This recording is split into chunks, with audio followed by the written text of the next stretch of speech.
வணக்கம் நண்பர்களே. இன்னைக்கு எதை பற்றி பார்க்க போகிறோம் அப்படின்னா, term insurance. What is a term insurance? இது வந்து ஒரு ஆயுள் காப்பீடு.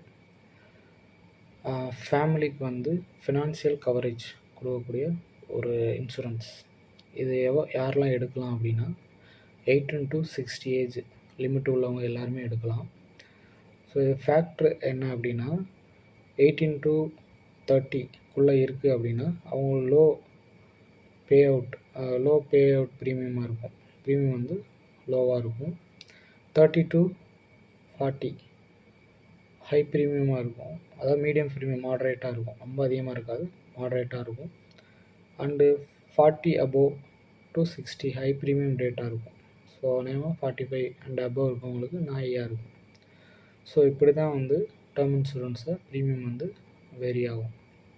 இதை எதுக்கு சார் எடுக்கலாம், யாரெல்லாம் எடுக்கலாம்னா, ஸோ யாரெல்லாம் வந்து வேலைக்கு போகிற பர்சன், அந்த ஃபேமிலியை டிபெண்ட் பண்ணி இருக்கிறது ஒரே சிங்கிள் ஹேண்ட் இன்கம் இருக்க எல்லாருமே வந்து இதை சூஸ் பண்ணி எடுக்கலாம். ஸோ இதுக்கு ஏன் எடுக்கணும் அப்படின்னா, ஃபேமிலி ப்ரொடெக்ஷன் ஃபினான்ஷியலி வந்து அஃபெக்ட் ஆகிடக்கூடாது.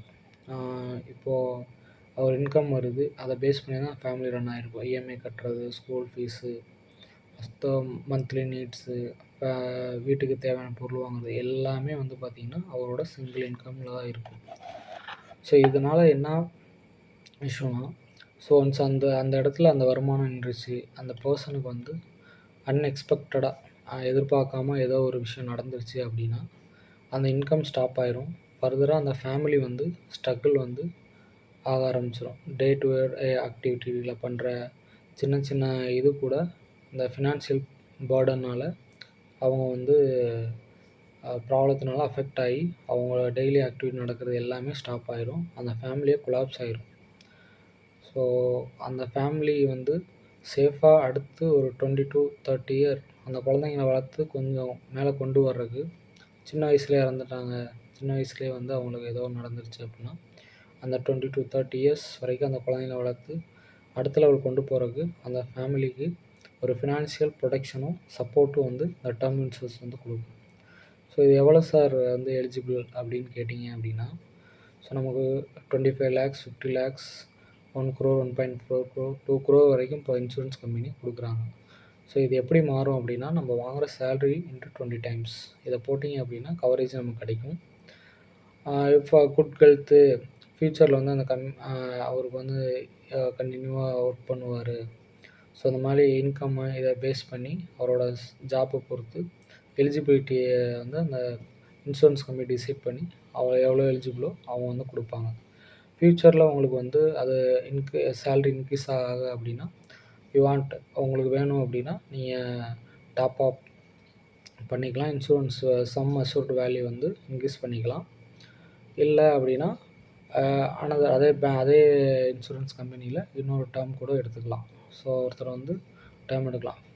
பிஃபோராக எடுத்த டேர்மும் இந்த டேர்ம் இன்சூரன்ஸும் வந்து அவங்க வெரிஃபை பண்ணி எலிஜிபிள் வந்து செக் பண்ணி கொடுத்துருவாங்க. ஸோ நம்ம வந்து இன்சூரன்ஸ் எடுத்துருக்கோன்றத இன்டிமேட் பண்ணிடணும். ஸோ அதை பேஸ் பண்ணி அடுத்த இன்சூரன்ஸ் கொடுப்பாங்க. இது டாப் அப். ஸோ இப்போ எதனால் வந்து அந்த டேர்ம் இன்சூரன்ஸ் வந்து இம்பார்ட்டன்ட் அப்படின்னு சொல்ல போகிறோம் அப்படின்னா, ஃபேமிலியை வந்து ஃபுல் கவரேஜ் பண்ணணும், ப்ரொடக்ஷன் ஃபினான்ஷியலாக ப்ரொடெக்ட் பண்ணணும். அண்ட் தென் வந்து ப்ரோஆக்டிவாக நம்ம ஃபேமிலிக்காண்டி ஒர்க் பண்ணியிருக்கணும். ஸோ எல்லாருமே வந்து சொல்கிற ஒரே ஒரு விஷயம் அப்படின்னா, நம்ம சம்பாதிக்கிறது நம்ம ஃபேமிலிக்கு தான். அந்த ஃபேமிலி வந்து நம்ம இல்லைனாலும் அது அடுத்த லெவலில் வந்து மூவ் ஆகிறதுக்கு நம்ம வந்து சப்போர்ட் பண்ணி வச்சுருக்கணும். இல்லைனா நல்ல வெல்த்தை க்ரியேட் பண்ணணும். ஸோ வெல்த்துங்கிறது எவ்வளோ நாள் இருக்குதுன்னு தெரியாது, பட் இது வந்து இமீடியட் சப்போர்ட் இருக்கும். ஸோ இது வந்து சம் அஷ்யூர்டு 1 crore பண்ணலாம், 2 crore பண்ணலாம். ஸோ நமக்கு டிபெண்ட் பண்ணி நம்ம எவ்வளோ தேவை அப்படின்னு சொன்னால் அதுக்கேற்ற மாதிரி அவங்க வந்து இதோட ப்ரீமியமு அது எல்லாமே வந்து கால்குலேட் பண்ணி அவங்க ஏஜ் ஃபேக்ட்ரு, அவங்க மெடிக்கல் கண்டிஷன் எல்லாத்தையும் செக் பண்ணிட்டு கொடுப்பாங்க. ஸோ இதில் வந்து நம்ம இன்சூர் பண்ணி ஒன்ஸ் எல்லாமே பாஸ் ஆகி இன்சூரன்ஸ் நமக்கு கிடச்சிச்சு அப்படின்னா, இன்கேஸ் நம்ம ஏதாவது 1 monthலேயோ 2 monthலேயோ எது நடந்தாலும் ஸோ அது கிளைம் வந்துடும். இல்லை நம்ம கவரேஜ் வந்து 75 வரைக்கும் கொடுத்துருக்கோம்னா 75லேயும் நீங்கள் ஏதாவது எமர்ஜென்சியாக ஏதாவது நடந்துருச்சு, அன்எக்ஸ்பெக்டடாக ஏதாவது நடந்துச்சு அவர் இல்லை அப்படின்னாலும் அப்பயும் அது கிளைம் ஆயிரும். ஸோ இது வந்து லோ டு ஹை எப்போ வந்து எந்த ஏஜ் ஃபேக்டரில் இருந்தால் அந்த கவரேஜுக்குள்ளே எது நடந்தாலும் அது அவங்க கொடுத்துருவாங்க. இதை தாண்டி என்ன இதில் பார்க்கணும் அப்படின்னா, ஸோ நம்ம ப்ரீமியமத்தை வந்து பார்க்கலாம். ஸோ ப்ரீமியம் வந்து பார்த்திங்கன்னா நம்ம 5 இயர்ஸ் சிங்கிள் பேமெண்ட்டாக கட்டலாம். 5 years, 10 years, 12 years, 15 years and இது முடிஞ்சதுக்கப்புறம் 60 வயசு வரைக்கும் கட்டுற மாதிரி நமக்கு இருக்குது. நமக்கு இது எந்த ஆப்ஷன் தேவையோ நமக்கு ஏற்ற மாதிரி அதை சூஸ் பண்ணிக்கலாம். அது போக இது வந்து பார்த்திங்கன்னா சம் அஷ்யூர்டு அப்படிங்கிறது பேசிக்கானது. ஏதாவது நம்ம டெத்து நடந்துச்சுன்னா அது டோட்டலாக கிளைம் ஆயிரும். 1 crore போடுறோம் சம் அஷ்யூர்ட்னா 1 crore தான். இதை தாண்டி வந்து பார்த்திங்கன்னா ரைடர்ஸ் இருக்குது. ரைடர்ஸ் எதுக்கு அப்படின்னா வேவர் ப்ரீமியமு, கிரிட்டிக்கல் இல்னஸ்ஸு, அடுத்து வந்து ரோடு ஆக்சிடெண்ட்டு. ஸோ இது 3 இருக்குது. இதில் என்ன வேவர் ப்ரீமியம் அப்படின்னு பார்த்தீங்கன்னா, வேவர் ப்ரீமியம் ஃபார் இப்போ நமக்கு வேலையில் இருக்கோம், ஆக்சிடெண்ட் ஆகுது, இல்லை ஏதோ ஒரு நாள் டிசபிலிட்டி ஆகிட்டோம் அப்படின்னா நம்மளால் வேலைக்கு போக முடியாது.